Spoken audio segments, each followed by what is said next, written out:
Hello, I'm Lynn Shepherd and I'm Director of the Masood Entrepreneurship Centre based within the Alliance Manchester Business School here at the University of Manchester. And I'd like to welcome you all to Entrepreneurs at Manchester. The Entrepreneurs at Manchester Speaker Series showcases successful entrepreneurs and their businesses and allows them to share their insights into their businesses with us. Today, we're presenting a very special panel session featuring a number of Manchester-based social enterprises. And the panel discussion is going to be led by Liz Allen. Liz is chair of the mental health charity 42nd Street and also board member of Social Enterprise UK. So let me now hand over to Liz. Thank you. It's lovely to see you all. I'm really hopeful that this panel session will be something that becomes interactive, gives you an opportunity to ask us some questions. But I just want to begin by giving you a bit of a flavour of each of us. So, as I said, my name's Liz Allen. I'm a director in a social enterprise consultancy company. I, along with the individuals that I'm about to introduce, we are all members of the GM Social Enterprise Advisory Group, and we are all supporting the Build Back Better movement because we believe that social businesses will be at the heart of the economic recovery. So this is kind of why we're driven by some stuff, but some of these characters are driven by much more exciting things than that. So Nile Blair. Nile is the founder and chief exec of the Blair Project, which is it's a disruptive social enterprise that is about inspiring young people to become the next generation of tech engineers. Nile, I'm sure, will allude to how he does that. But let's say that electric go-karts get involved and people with big imaginations and ideas get involved. So quite an exciting social enterprise. So that's Nile. Lauren is the chief exec and founder of Noisy Cricket. For any of you who are fans of Men in Black, you'll probably realise that Noisy Cricket is about let's create a massive burst of energy. So what Lauren does is to look at social issues and say, what's really causing those social issues? What are the things we need to understand? How do we get under the skin of that? And how do we provide a platform for people so that their voices are heard and that people come together to be able to find solutions to those things? And Lauren is just a bundle of energy. You will find out, a huge bundle of energy. Okay, Josh, who looks very professional over there in his little sound booth. Josh from Stand for Socks. Stand for Socks is a brilliant social enterprise. If you ever need to buy socks, please buy them from Stand for Socks, because for every pair that you buy, Josh's organisation gives a pair of socks to somebody who is homeless. And I can vouch for the fact that they're very good quality socks, very good quality. Josh has also been on Dragon's Den, so some of you may have seen him there. And he's also been successful in getting support from Facebook, PwC and Virgin. So he's very much in the product end of social enterprise, and we'll talk to Josh shortly. And then the lovely Scott. Scott has been in social enterprise for about as long as I have. He and I are kind of long in the tooth about this stuff. But in 2010, Scott became the chief exec of Social Adventures, which was one of the first NHS social enterprises that span out from the NHS. And then in 2011, Scott was named as one of the top 100 young social entrepreneurs in the country. And, you know, we're a few years on, but he still looks pretty young. And he now is chair of a number of other social care organisations, including Possibilities, which is based in GM and has a turnover of £16 million. So it's, you know, a chunky piece of social enterprise activity going on. So those are your panel. So welcome, welcome, welcome, everybody. I want to begin, though, by getting a little bit of a sense of them and what their journeys have been like. And I'm going to begin with Nile. I'm going to put him on the spot about his exciting social enterprise. And Nile, what I want to ask you is, what triggered you to become a social entrepreneur? What was it that happened, or what did you learn that made you go, I'm going to do that and I'm going to get my idea, bring it to life? Tell us your story. So, hi everybody. It all pretty much started back in 2014, or end of 2013, 2014. I just come back from traveling the world, and I decided, okay, I've experienced so many different cultures, I've learned so much different things, and I thought, okay, that was one challenge. The next challenge I want to set for myself is I want to be my own boss and set up my own business. And a part of that reason was I hated working for other people. I just found it, it was just annoying, and I just really wanted to be my own boss. So I thought, okay, I have to set up a business that it's got to involve something that I'm passionate about. And my passion has always been traveling. So I thought to myself, right, what if I could help my younger brother's dream come true of being a racing driver and trying to get to the top of motorsport, which is Formula One. And the reason being is that motorsport is one of those sports where it doesn't matter how talented you are. If you've not got the financial backing behind you, you're never really going to excel in the sport. So I'll give you an example. For us, it was costing us as a family for Blair to race competitively at a karting level £35,000 a year. To progress on to the next level, which is your single-seater Formula One style cars at the entry level, you're going to need to bring in around about £150,000 a year. And then to get to the next level, the level just below Formula One, which is GP2, you're going to need to bring in around £2 million of sponsorship. So I decided, right, this is going to be my mission. This is going to be my aim, is to try and make motorsport more affordable, accessible, diverse, and inclusive. So regardless of your gender or background, anybody can take part. So how we first started to try and tackle those challenges is our first mission was, how can we make sure that we can bring down the costs? So we decided, what if we could use computer-aided design and 3D printing technologies and build our own 3D printed go-kart? And that's what we decided to do in the end of 2015. We actually worked with a few engineering consultants and a 3D printing company up the road from us called Ultimaker. And we actually built the world's first 3D printed go-kart, which is still absolutely amazing. I can't believe we actually completed that to this day. And so back in 2016, we decided, right, wouldn't it be great if we could bring this concepts and this program into schools and teach young people these new and emerging skills of how to convert a used petrol go-kart into a 3D printed go-kart and have the young people test and race the go-karts. And so we called that program ProtoGP. And so on the very first test session of ProtoGP, and we worked with 2 schools in Wigan, we were very fortunate enough to have His Royal Highness Prince Harry come down to our very first test session of ProtoGP, which not only gave us national exposure, but also international exposure. And that was world renowned, and that was fantastic, and that excelled us onto the next level. And we decided, right, wouldn't it be great if we could innovate a further step and convert used petrol go-karts into fully electric e-karts, and especially for outdoor, because there was nobody in the UK doing outdoor electric racing. And we thought, with all these new and emerging skills in retrofitting petrol to electric, and you're learning things about aerodynamic and battery efficiency, we could teach these young people and then progress them on to very rewarding careers in the digital tech and engineering sectors. So we piloted ProtoEV in 2018 with 3 schools and 2 youth clubs, and that was a huge success. And we had a lot of companies backing and working with those young people to get their karts and tinker with it and try and get it to the point where we could get it out on circuit and test and race it. So that was a success, and we decided, right, wouldn't it be great if we could take ProtoEV national? So in back end of 2019, we were doing a lot of the R&D to make sure that the karts were better, more energy efficient, and could race a lot more quicker as well. So in 2019, we did that. And then we're leading into 2020. We were going to take it national, working with schools and youth clubs across Greater Manchester, Cheshire, London, Oxford, and Birmingham. Unfortunately, coronavirus happened, and we've had to delay the rollout of our ProtoEV program. So we're looking to roll it out in 2021. So on the back of the success of the ProtoEV, we decided to join the Manchester Fuel Cell Innovation Centre's hydrogen fuel cell program as part of MMU. And now we're working at incorporating hydrogen fuel cells onto our electric go-kart. And the theory behind using hydrogen fuel cell technology is that currently with our 4 lead acid batteries, each battery takes around about 4 hours to charge, which can take, so charging them all could take a whole day.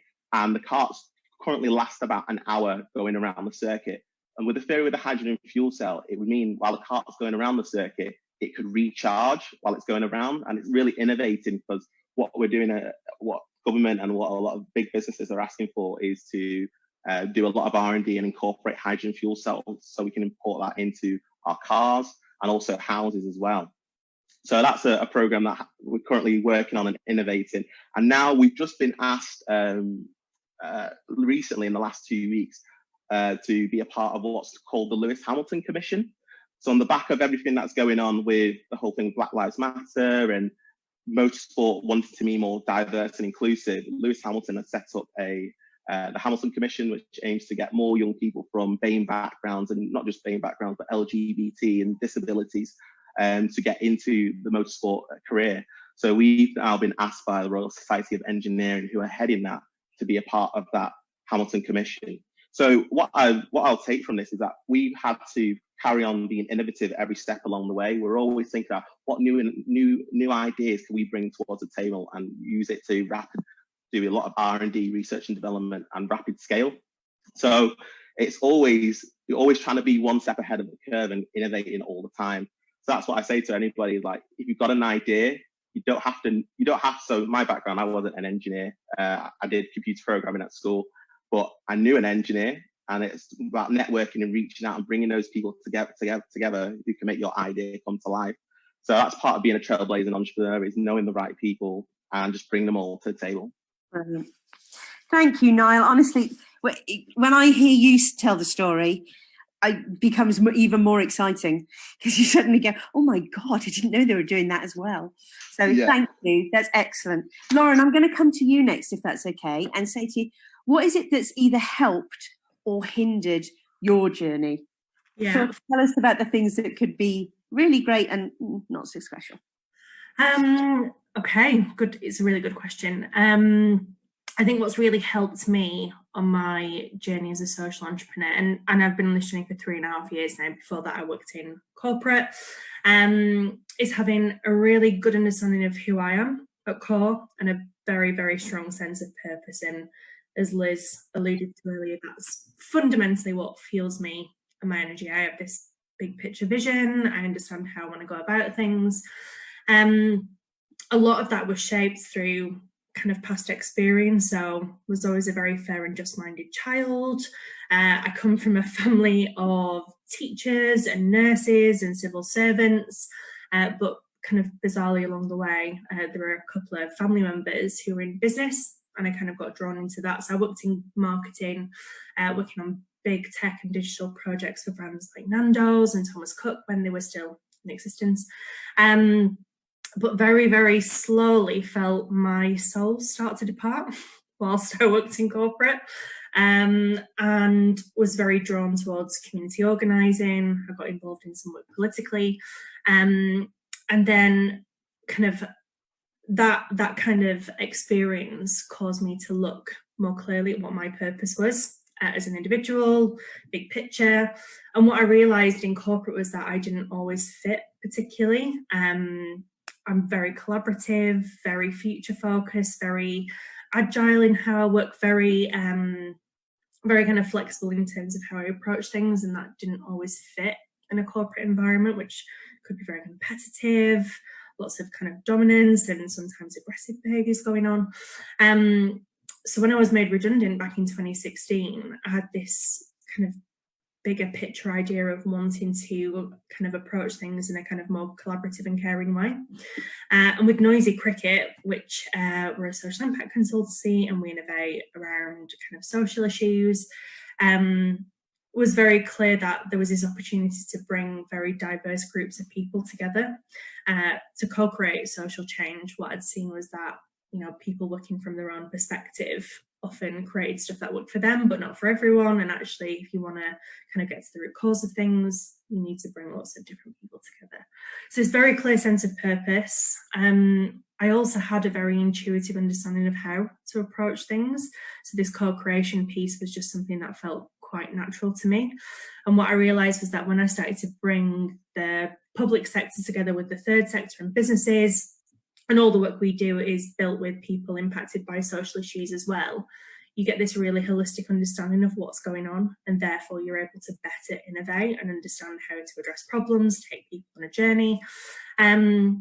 We always focus on what's needed rather than assumptions. So you'll find a lot in social spaces that because there's little budget, you end up running at things and creating things that you have to try for a year and then it doesn't work, and then you kind of inching forward. So actually, if you do all of the groundwork and spend a lot of time around understanding the issue and designing for that, you tend to get more powerful solutions.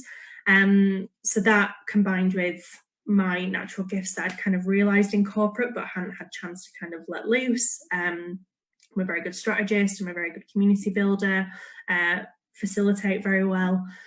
So what I also do is make sure that I work with people who are more talented than me at things like design, campaigning, communication, to make sure that we can have as much impact as possible. Stuff that's hindered me, massively underestimated my value the past 3.5 years. I think that's partly like being a woman.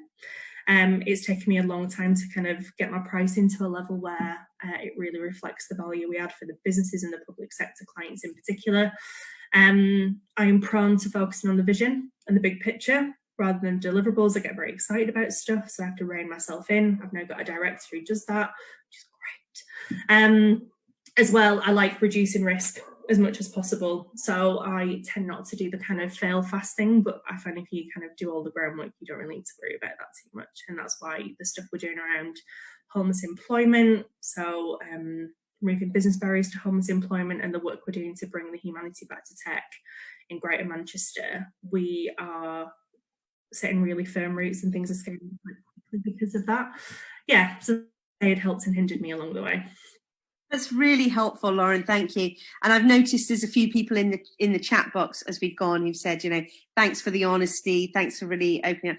And that's what we want people to get from today, is that sense of it won't always be an easy ride, but there are people out there. There is a community, a social enterprise community, who absolutely will wrap their arms around people who want to get into this stuff and support and find, opportunities and ways of helping. But equally, you're right. It's recognizing in ourselves sometimes the things that stop us from living into the biggest version of ourselves. And certainly in the connectives, we would always say, who is served when you don't live into the biggest version of yourself? Nobody. Don't be afraid. Run at the things that frighten you most, because that's where the good stuff happens. So on that basis, let's go to Josh, because Josh, you must have run at some things that have been scary in your time. And tell us about, how did you bring the idea that you had to life? Because let's face it, most of us are not sat there going, I know how to make a pair of socks. Talk to us about how you brought this thing to life, because it's been so successful. Thanks. Yeah, no, for a 29-year-old, I always say I know far too much about how socks are made. But yeah, so I think how we brought it to life, I think, is quite a kind of candid, all the things we did wrong. Because what we're doing kind of last 2 years compared to what's kind of been a 5-year journey, we made a lot of mistakes. So it kind of all started off with this idea of, amongst friends, I always say over a beer, of imagine if socks could change the world.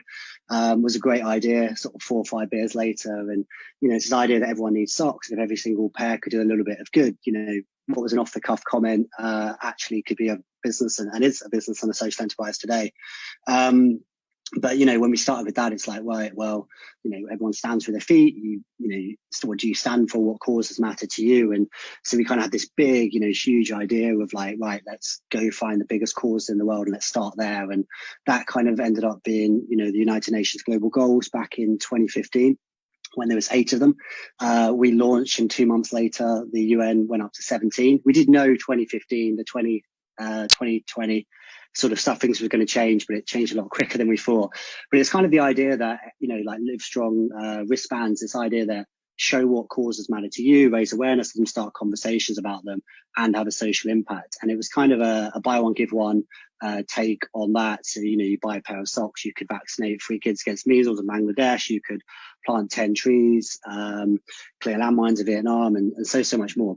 And I think that was probably a biggest mistake. It, got cut through, it won awards, it did press, but actually it didn't have the commercial underpinning, it didn't have the marketing, it didn't have the brand.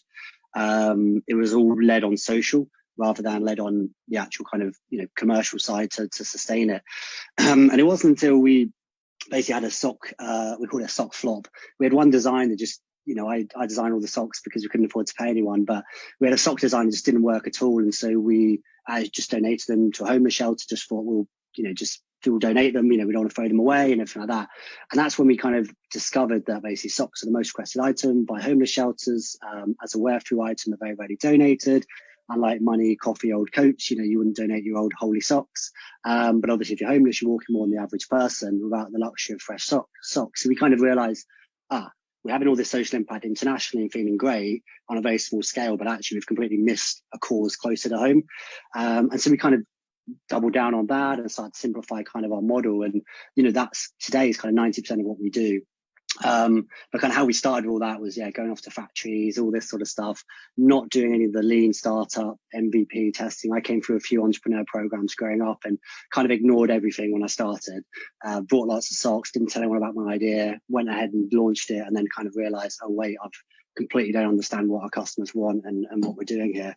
And it's actually the makers markets in Manchester when I started standing out in the cold and winter in the wind and rain, selling these socks and all this kind of crazy that you buy this pair, you support this cause, but you buy this pair, you support this other cause. And we kind of realized like how complicated we'd made this business and how no one really understood what we did. And so, you know, it's kind of, they're all the big mistakes we kind of made. And I think today we've kind of now see ourselves being product first. You know, we love to say, as we do on Dragon's Den, we make the most comfortable socks in the world. They're fantastically made, ethically made, great product. Oh, and by the way, we also give a pair to homeless. And we've kind of moved the impact from primary to secondary. And so today, to kind of quite a lot of our customers now, we probably look more like, Kate to say, like a Boohoo and stuff like that, like a traditional e-commerce company. We work a lot of influencers, digital marketing. We collaborate with big brands, football clubs, all sorts like that. And we've kind of put the commercial and product first as a challenger brand in the sock market.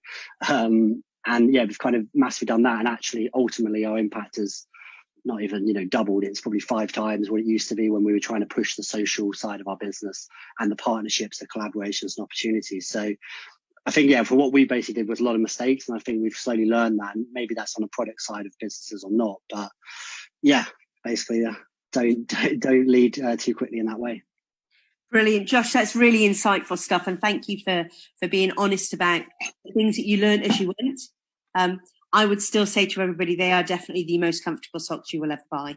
And I get to the point of going and treating myself because you can buy them in kind of packages of 3 and 5, and it gets a bit exciting when they arrive in the post. Thanks for that, Josh. I'm going to hand over now to Scott. As I said, Scott has been in the social enterprise world for quite a while and has probably lived through some of the toughest challenges, particularly being in a care-based social enterprise. And I'm going to say, Scott, what are the 3 key messages that you've learned along the way that you would want to share with the students on the call today? Yeah. Thanks, Liz. Thanks for describing me as a young social entrepreneur. I quite like that. That was in 2011 when I wasn't grey. So 3 kind of things that I think I've learned along the journey. One is a kind of a quote from I think it was Darraugh that came up with a culture eat strategy for breakfast. So one of the things that I've learned as a social entrepreneur or in business as a whole, often we focus in quite heavily on business planning and writing a plan. But often the culture of the organization that you work in and create, it often undermines that business plan. So one of the things that I would take away from today is kind of focusing on setting a real clear ethos, values, and culture within your organisation. I think there's a fact that if you don't set it within the first 100 days of your organisation, you have it for the next 100 years. And it's certainly something that's really difficult to change further down the line. So I would really kind of think about how you kind of hardwire those values into the organisation and how you make sure that they're lived and breathed throughout the organisation. It's really easy when it's just we started off with a team of 10 people back in 2010. It was really easy to set a culture with 10 people. Just before lockdown, we had 80 employees working for us, and we had 4 different sites. So when you've got multiple sites, more employees, people that we've acquired private businesses and brought them into our social enterprise, and you get people with different cultures and how you kind of amalgamate those cultures without becoming a bit like the Borg of Star Trek, where you kind of want everyone to think the same way, but you want to kind of embrace and co-produce a culture together is really important. So we often ask our employees to tweet what our culture is, and it's really important to sense check that out with people to make sure that there is alignment there with your values, ethos, and culture, and it will really kind of make it strong going forward. I think the second thing that I've learned, especially during lockdown, was writing a business plan. I spent all Christmas locked in a room writing a business plan, which ended up being about 60 pages long. It was lucky that when the toilet roll ran short, that by March we could have used it as toilet paper, because everything that we'd written at Christmas by the time we went into lockdown was kind of irrelevant, really. And we needed to start again. So one of the things that I've learned from that is kind of don't write a plan, write a manifesto.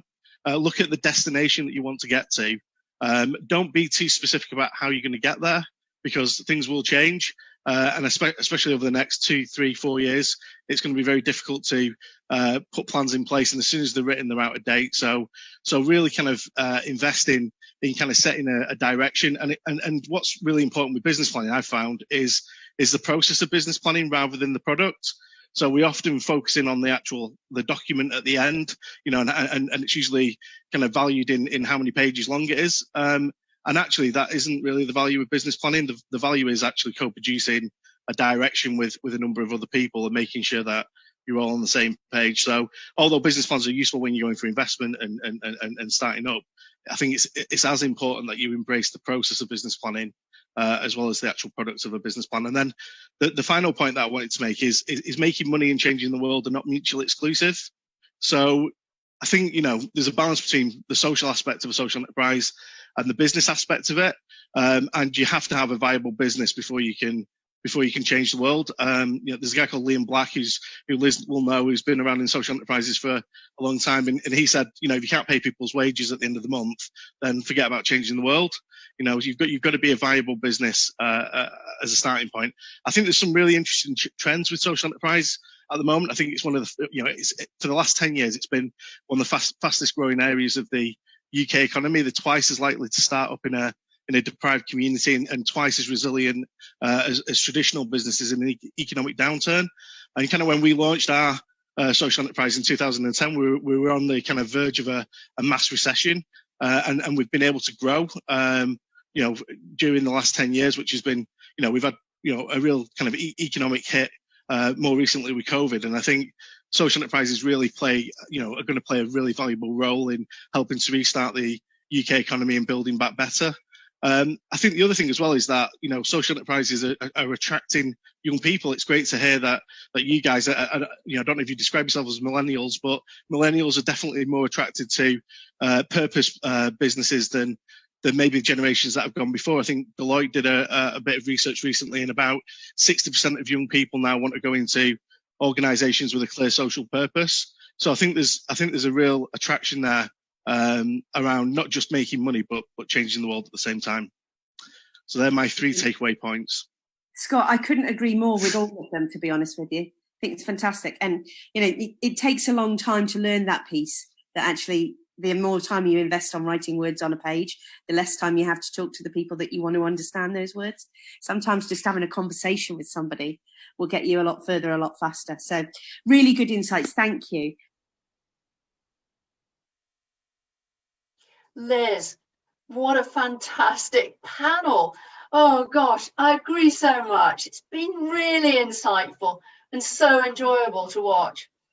What an inspiring session.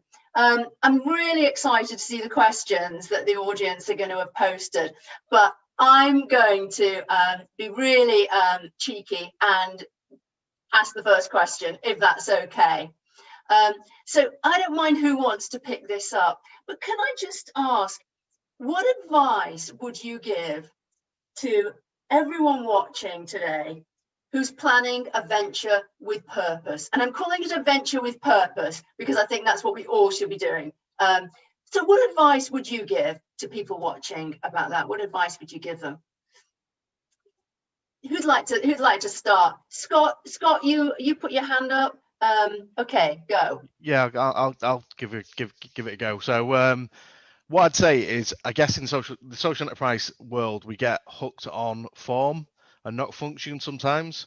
So we spend a lot of time talking about what type of social enterprise, so whether or not we should be a community interest company, community benefit society, a trading charity, limited company by guarantee. There's so many different flavors in the sweet shop of social enterprise. So what I wouldn't do is spend too much time, money, or effort thinking about what type of form you want to be, but really about what the function is. So really focusing on the purpose of the organization, really decide on what it is. And I guess, as Josh said in the kind of when he was talking about Stanford Socks, I think you've got to have a balance between the enterprise aspect of the business model, and without a viable enterprise, there is no social part of it. So you need to make sure that the function of it is both social and entrepreneurial at the same time. Lots of people have great ideas to change the world, but if you can't resource that with money, unfortunately, and there isn't a way of actually reinvesting that money back into the purpose of the organization, it's often not sustainable. So I guess what I would say is make sure that you look at the function rather than the form first when you start out on the journey. Oh, Scott, that's such good advice. I think the sustainability of the business, really not letting people down, making sure you're delivering. Would anyone else like to add? Liz, Yep. You probably have got some points you'd like to make on that. I would definitely add, I think Scott is entirely right. I think the thing I'd add is people need to be able to understand what it is that your business is doing. So you need to find a way of articulating what that social purpose is as well. There's lots of social enterprises out there who will tell you that they're great because they're a social enterprise. That's not necessarily enough when we're trying to talk to a group of consumers that we want to buy our product or buy our services. We need to be able to explain, if you make this purchase, this happens as a consequence.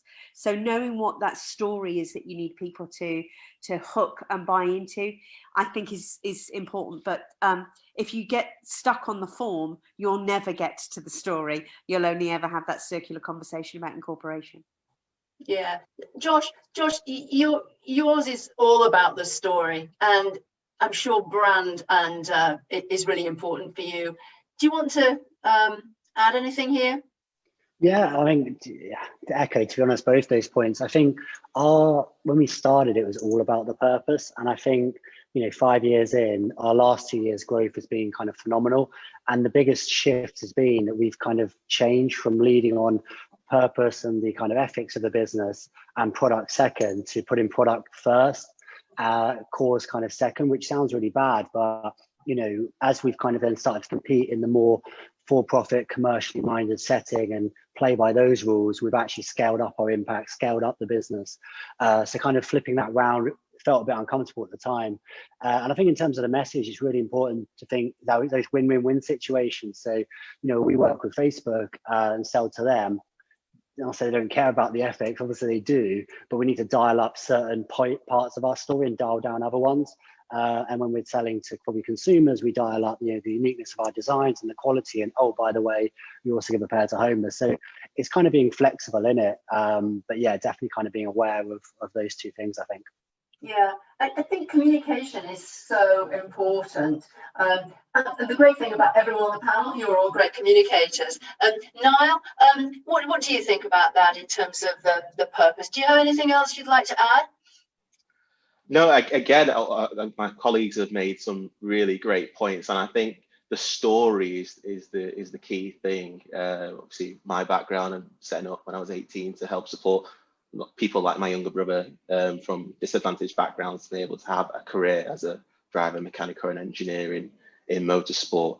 It's all about, it is about the story. And for us, it's been a bit of a change because we had to be a lot more commercial. In the past, we relied quite a lot on grant funding, and sometimes being stuck on just one aspect of your business is not the best way, and it's important to look at different revenue streams. And so we've become a lot more commercially minded, working with companies, and even to the point of getting those companies to fund some of the schools that take part in our program. So it is keep innovating and keep adapting your business and keep looking at the market trends and see how can that align into your own business. Oh, fantastic. Now there is another question that's come in, which is interesting. It's about asking, are there any examples that come to mind of stories or individuals or social enterprises that really demonstrate its effectiveness? I suppose, where are the brand leaders? Which are the social enterprise leaders that people might want to be able to look at in more detail? Any suggestions on that? I'll jump in at this stage for sure. In terms of social enterprise leaders, if you look across the country, there are thousands and thousands of social entrepreneurs now who are doing amazing things.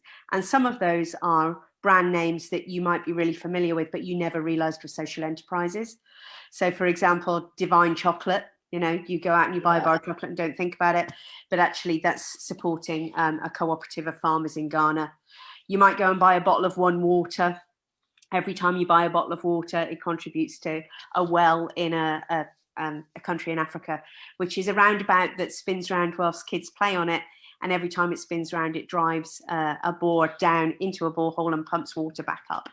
There are hundreds of examples of organisations that you might not be familiar with, but if you then looked across Greater Manchester and said, okay, well, where are the social enterprises on my own doorstep?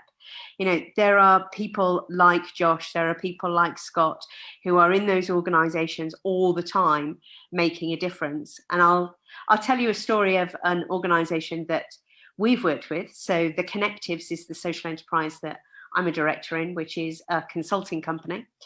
And we do consultancy at one end of the scale that gets paid for as a commercial rate, which means that at the other end of the scale, we can do work that we never get paid for. My colleague did some coaching with an individual who he wanted to set up an organisation that was helping young people in one of the most deprived wards in Liverpool.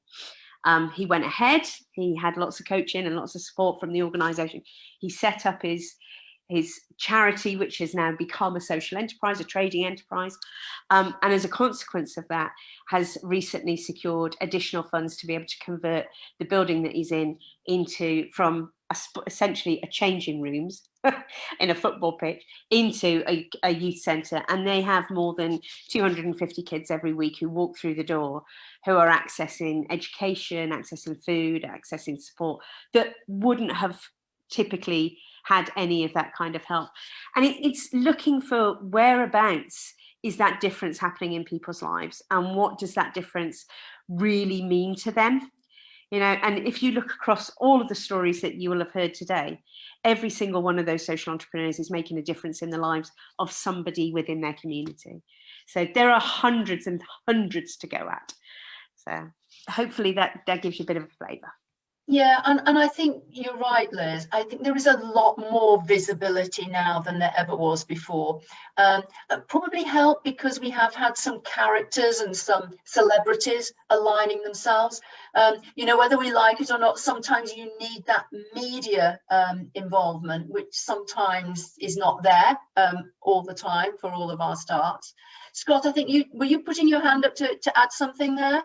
Yeah, just to say that I've put in the comment, they do a State of the Sector report, Social Enterprise UK, every year, and the last one was called Capitalism in Crisis. So I put the link in the comment section, but what it shows, in terms of the effectiveness is, in an economic downturn, social enterprises are twice as likely to survive an economic downturn than a standard company, and they're twice as likely as well to actually operate in areas of deprivation than a normal business. And there's some great stats in the report.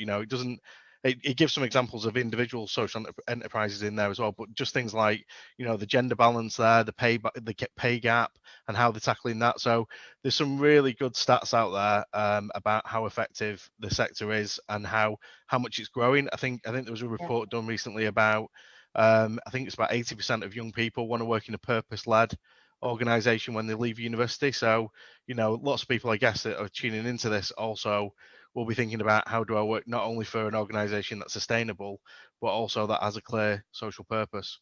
Yeah, no, that's a fantastic point, Scott. I mean, we've really noticed that. I mean, we deliver enterprise and entrepreneurship teaching across the University of Manchester, both, on and off curricula. And we've noticed a significant change in the last 3 years.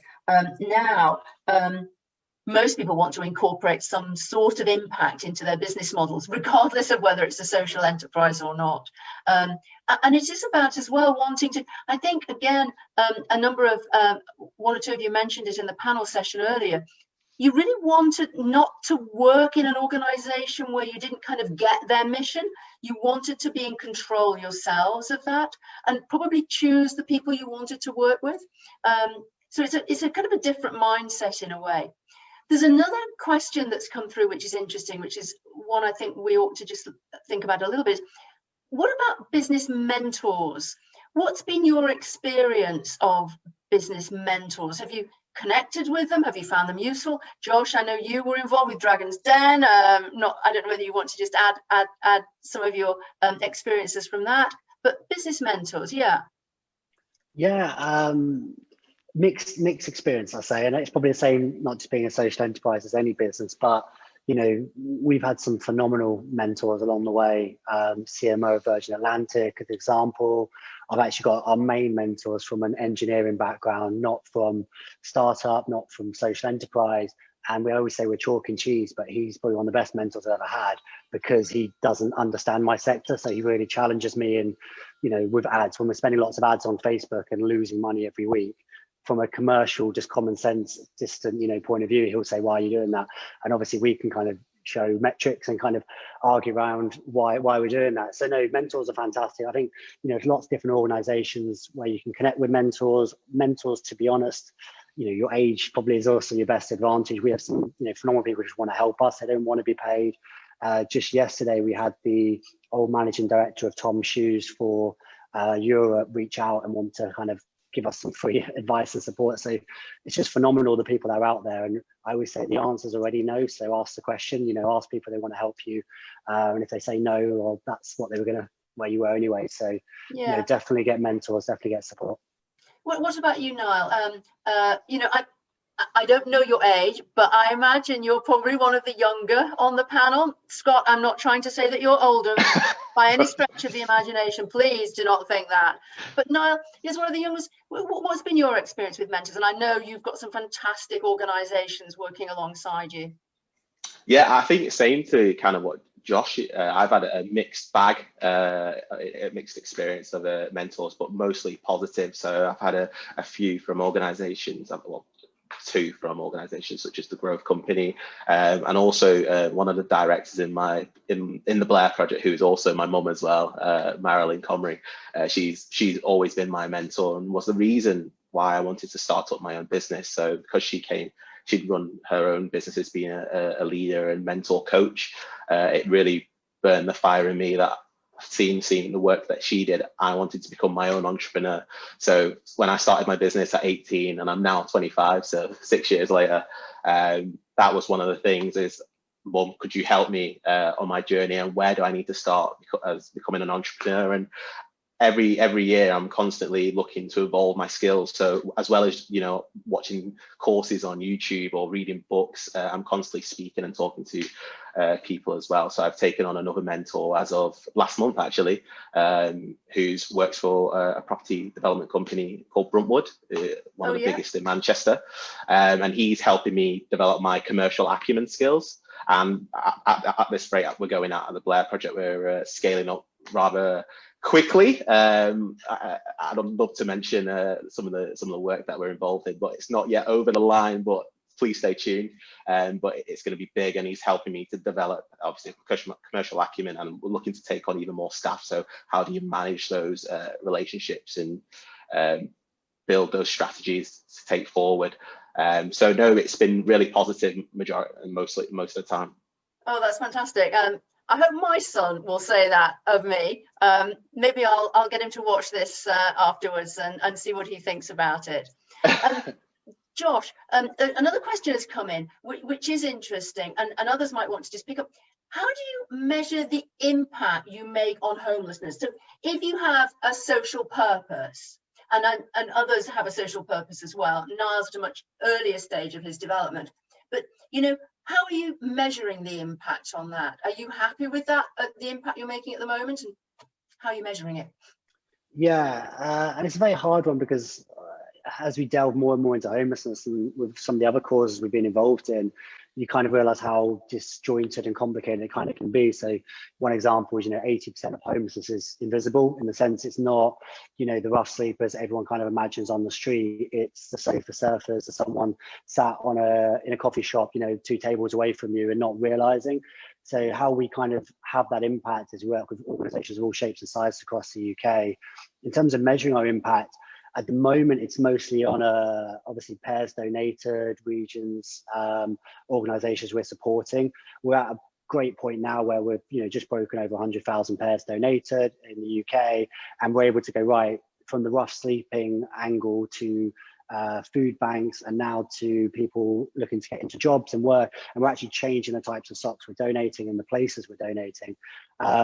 But you know, it's always with scale. It's start doing something and you realize all the other kind of things you can do. And the biggest things we're working on at the moment, which haven't come out yet, is, you know, our fulfillment and looking at elsewhere in our supply chain how we can have a bigger impact. So moving to creating jobs and creating experience and working with Canva around, you know, digital skills and digital economy. So yeah, it's hard. We, you know, measure it on the most obvious, and then you delve into it and you realize there's a lot more you can do. But we're definitely not the best at it. We're still working it out, but we're a lot better than we were a couple of years ago. Yeah, I'm sure there's some fantastic rich data in the stats that you've got. Scott, you've got, you know, really quite a mature business model. I'm sure you're really proud of. What do you think is the impact? How are you measuring the impact you're making across your different activities? Is this another hint to my age, Lynn? Maturity in my business. Yeah, so in terms of the impact, I mean, one of the tools that we use is this thing called social return on investment. So we look at every pound that we're getting from commissioners, you know, whether or not it's grant funders or from the public sector. We work very closely with the NHS, and, you know, we deliver mental health services, public health services, and those kind of things. So we want to quantify the impact that we've made. So we do social prescribing. That's one of the services that we run. And we had an SROI report done a couple of years back where for every £1 that was invested by the commissioner, there was a £10 social return on investment. So there's some tools now, and I've put into the chat again just some information on social return on investment, which is a way of quantifying the impact that you're making. I think a couple of years ago we kind of rushed really, you know, heavily towards the kind of how much bang for the buck that people were getting for things. I don't think that that's the be all and end all. I think that you know, just the fact that you have a social purpose and you can actually articulate what that is, I think is proof in itself. But I think you know, investors, for instance, may be looking, you know, social investors who want to invest money in your organization may be looking at how you can quantify the return on that investment in terms of the impact that you've got. And there are some really good tools out there. The kind of social value market is quite well developed these days, so there's lots of support and tools that you can get to quantify things these days. Liz, you're involved with a lot of organizations, you know, in your chairmanship role. So what would you be your suggestion with regard to the impact and how they measure it? Okay, I think there's, as Scott says, there's lots of things out there.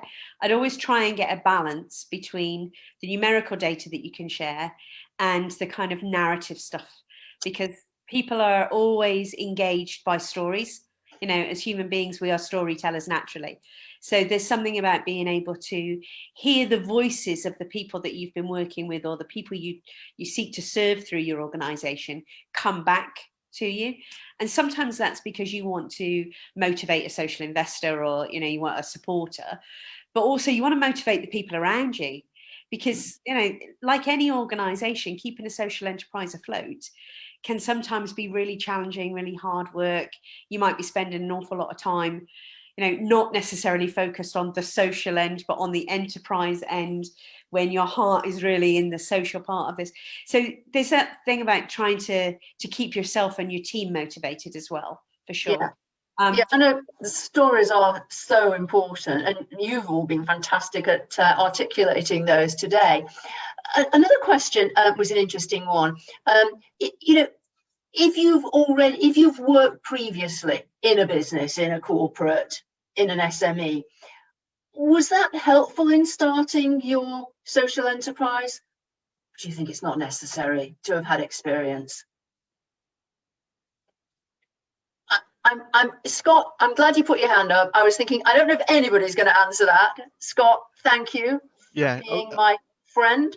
Yeah, I've been around a bit, Lynn, as you know. So I started out in the private sector back in when I graduated from university. So I worked for 3 years in a manufacturing company that was supplying into Argos, GUS, and those types of organisations. Worked out in the Far East for a couple of years as well.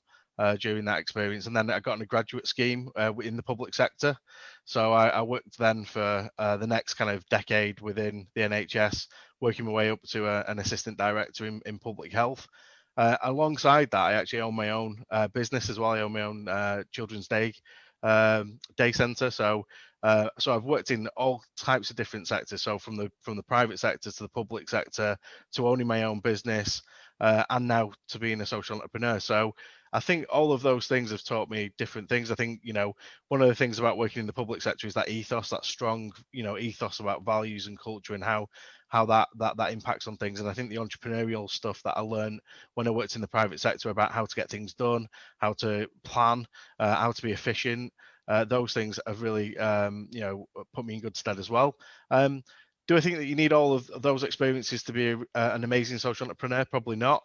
There is, as we've said previously, there's quite a lot of support that you can get from other places, but the sector itself is really supporting of itself. I get a lot of my support from my peers, and I think, I'm learning every day, especially from the people that are on this call with me, in terms of how they operate their businesses and how they can help me to kind of challenge myself and change my business model to be more effective. So I think I think it is taking the best parts of the public sector and the the commercial sector and pushing them together to make this different way of doing things. Yeah, I mean, Josh, maybe you want to just step in, because it's all about having a passion for something, isn't it? And being determined and committed to make it happen, and then being able to put in the hard work to make it happen. Yeah, no, entirely. And just on the point before as well, I mean, I started at Virgin on their grad scheme, and I was there 6 months till I left. But I think that was really useful to kind of see how a big organization works and structured, the corporate side, especially stuff around culture and brand, which I think they do very well. And I actually was in B2B sales, which ironically is now a lot of what I do. I'm selling to big companies, so kind of seeing that structure and the training and all that was really helpful. But I also caveat that with, I'm glad I didn't spend too long, because it kind of was one of the easiest jobs I've ever had and the most money I've ever earned. So I'm kind of quite fortunate that I went almost back, to student days, went on to benefits and everything else, to kind of get back to that kind of hustle and learning to do stuff myself and kind of building it up. And so having both of those really kind of helped probably shape where we are now, because if I'd left the corporate world to start a social enterprise or business, my mindset on budgets and money would be very different. I would just go, oh, well, we need a website, we'll pay someone to do that, oh, we need this. Whereas, being on benefits, when we started the organization, was just like, well, we get 70 quid a week, so I need a website, I need to go learn how to build a website, I need to learn to do this. So yeah, I think having both, but at the end of the day, nothing's going to sacrifice, working hard and learning for yourself. And the more you learn yourself, the better you're going to be in terms of scaling and growing something, because you know how things built, hopefully. Yeah. No, so much is about having the passion and the determination to make it succeed. And I hate it really, but often in education, they term them soft skills. I hate that term, because they're really not soft skills. They're really important skills. Being a good communicator, being hardworking, being able to, get people to understand your mission and come along with you. And a culture, Scott, as you mentioned. So now you probably are the youngest on the call, so you probably haven't had a corporate background, but it certainly hasn't held you back, has it? No, definitely. I mean, my background is I finished, obviously, graduated from college with a really great grades, distinction star, distinction, and then I went traveling the world, and then came back home and just decided I didn't want to work for anybody else. I actually worked a few part-time jobs in retail, and then just decided I didn't want to do that, and I wanted to become my own boss. So I set up the Blair project, but obviously got a lot of help from my mum working with me, who could mentor and help me develop my leadership skills. And then along the way, I've been able to, and probably the biggest help has been going to networking events and collaborating with different business people and organizations, and just learning from their experience on which paths to take, and learn from their mistakes as well, which is really helpful. And then obviously the whole thing, like I said before, in getting different mentors, because it really does help to learn from other people's experiences, and then it's allowed us to go into different outlets, allowed us to go down the road to different avenues where we're exploring, and we're getting more and more opportunities, which is absolutely fantastic. I mean, we're getting towards the end of the Q&A, but I've just got just a couple more points that have come up in the Q&A. And one is about, people often talk about you learn from failures. You learn from you learn, you don't want to repeat it, but you don't hate failures because you learn from them. Does anybody, and this is a hands up, I'm not going to ask anybody in particular, does anybody want to say what did they learn from a failure, or they want to share it? Liz, thank, yeah. I'll share with you. Thanks. I would say that within any organization, okay, you can have a really great structure in place. You can know what all of the processes are that you need. You've got all the capacity, you've got all the capability within the team. But unless you've got a leader who has got the determination, the vision, and the will to bring all of those people with them, it won't happen. It's, for me, every time it's that thing about, as a really strong and successful leader, you'll be able to constantly communicate the message, reinvigorate people's appetite, get their energy levels up and keep them going. And I was part of an organization where some of those things weren't great anyway. Let's be honest, but it wasn't helped by the fact that there was a real sense of despondency within the leadership. So even if everything else around it had been fantastic, it was never really going to make it over the line. And it's that thing about if you start to feel as though you've lost the passion, then you have to go and get your own well filled up somewhere else. You have to go and look for, okay, who can I talk to? Who's going to give me the energy back again so that you can take it back to your organization? Because leadership for me is the thing every time that will make or break the success of an organization. Yeah. I mean, Scott, I think, said something on the panel earlier, which I really loved. So I'm going to steal this quote anyway. Culture trumps strategy. And yeah, I think it probably does. So let me ask each of you now, what advice would you give to the audience who have, a germ of an idea that they want to, I shouldn't say germ in a pandemic, but they have an idea that they want to take forward. What advice would you give the next generation? Let me ask Scott to start on this, because I'm going to steal your quote. Yeah, culture trumps strategy. It definitely does. Yeah, I would. The thing I would do if I was starting out I think one of the things that's going to be clear after COVID and after this pandemic is that there's going to be massive need for social change in the UK, and I believe before lockdown that capitalism was already in crisis and had lost its way a little bit. So I think if we can, if the next generation relies on you guys, on your passion and enthusiasm, and I think the responsibility of the sector is to try and harness that. I think you've got some amazing examples of, younger people than me, like Nile and Joshua, coming through into the sector, who are doing an amazing job in terms of promoting the sector and are there to support the next generation coming through, as are me and Liz, who are a bit older. And I think, if you have got ideas, there are so many different organisations and support infrastructure organizations out there that you can reach out to, and we're more than happy to share our kind of contact details. I guess I'm going to elect us all collectively, but I'm sure we are, and if anyone wants to reach out for support, we're more than happy to do that. Josh, what would be your advice to that next generation who've got an idea? What would you tell them to do? Yeah, and not to sound corny, but Nike, just do it. I think you shouldn't go into these situations like this, but I got a friend who just left a corporate job to start his own business, and it's like, what's the worst that can happen? You're young. If you just go in, start something and do it, it'll be so exciting. You'll learn so much. And the worst case is you'll probably still be far more employable than you were without doing it afterwards. So your kind of plan B is, well, I'm going to go get a better job anyway, or so the experience and learning will be so good. And hey, it could go all well and grow and be great.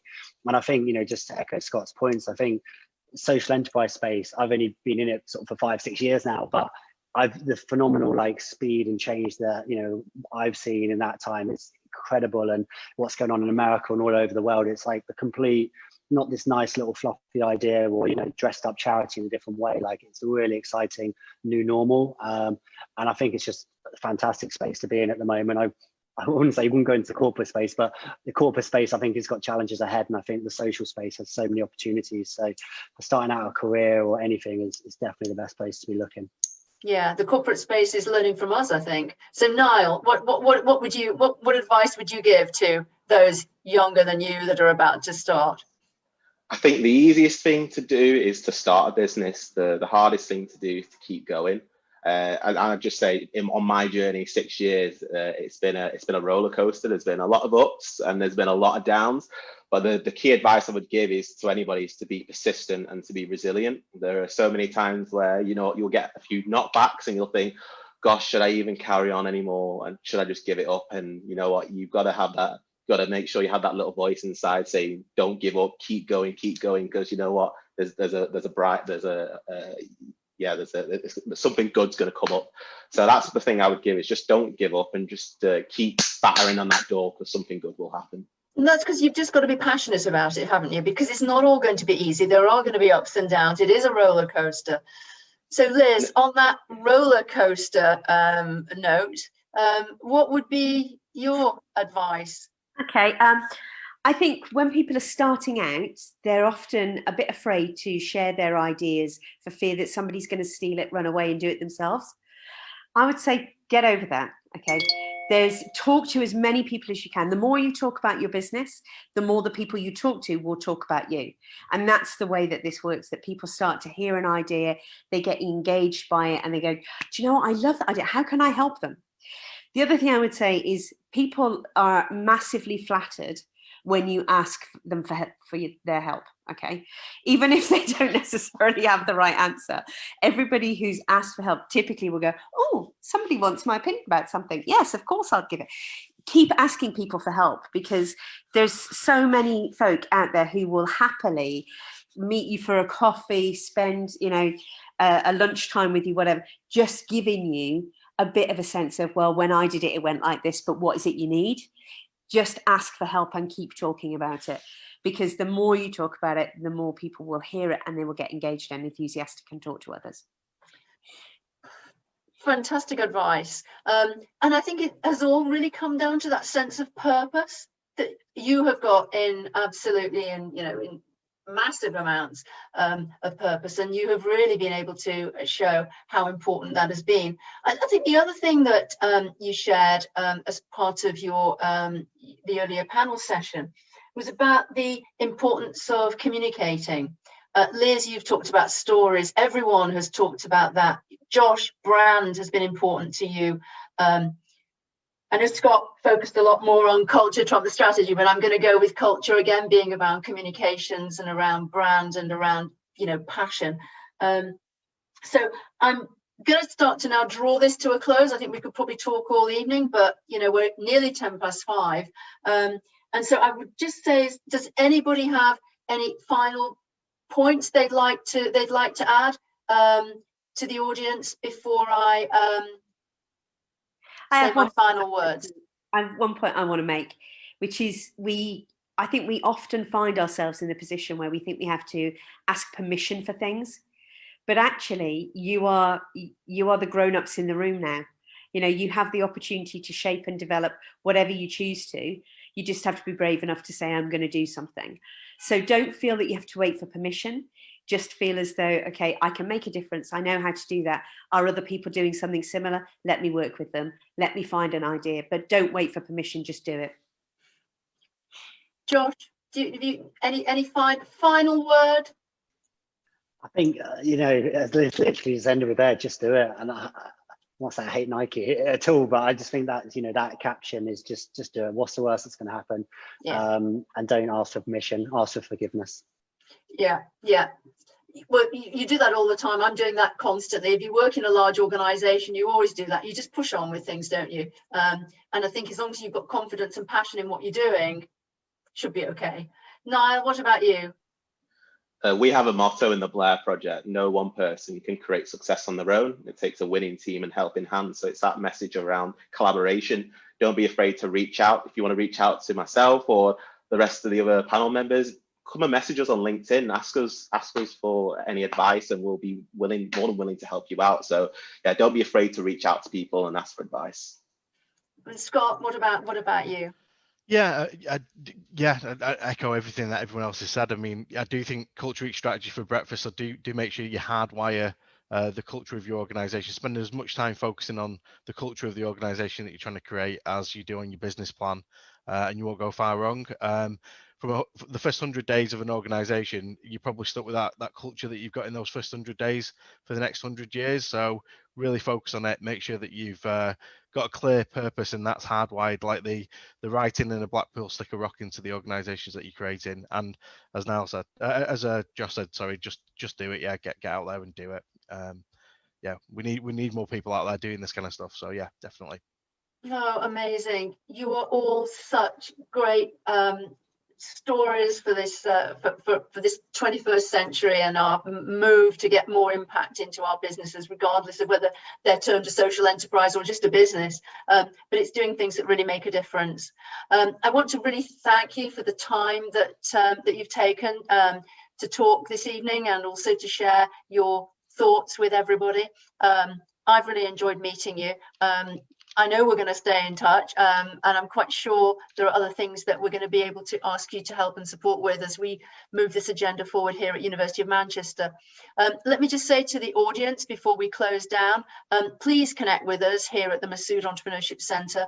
Look out for other events that we run throughout the year, but a range of programs that are about encouraging our students to be more entrepreneurial. And it's not about having confidence, it's not about being very well experienced in business and management. It's about having the passion, it's about having an idea and the resilience and the determination to take it forward. If you've already got a venture in mind, then please do connect with us. We have open sessions, drop-in sessions we're doing virtually for the rest of the year, and probably into next year as well. If you've got a venture in mind, then look out for Venture Further, which is our signature startup business competition, where you can gain some very significant cash prizes to support the development of your business. Again, thank you, everyone. Really good job from everyone. Thanks so much. Thanks to the media services team at the university for helping us stream this through Facebook. And thank you and good night.